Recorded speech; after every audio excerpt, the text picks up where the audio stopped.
Ja Sandra Schmidt peaks olema selle jooksu praegu liider juhtimas Pihelgase ja Erdi ees.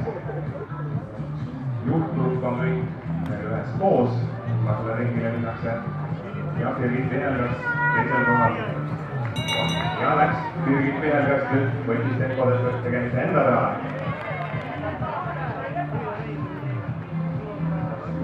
Ja Katrin Kütt võtab Birgit Pihelgasega sappa. Koos minnakse nüüd väike vana, võtab Birgit Pihelgasega. Aga ei võtab sappa, hoiab koos.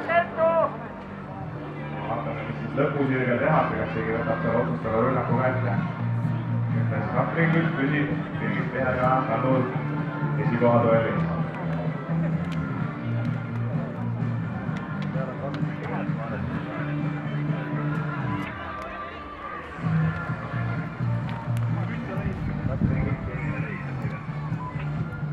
Ja peame siin veel meelde tuletamas, et Katrin Kütt ja Elina Lehis jooksevad väljaspool arvestust.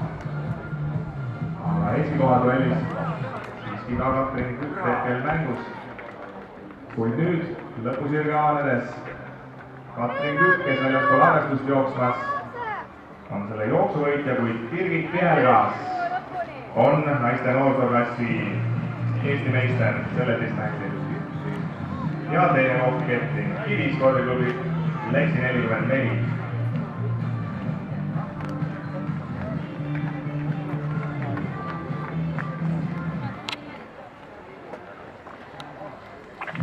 Ja ootame veel ühte jooksvat finišisse, siis on naiste noorsooklassi 800 meetri jooksul joone alla tõmmata.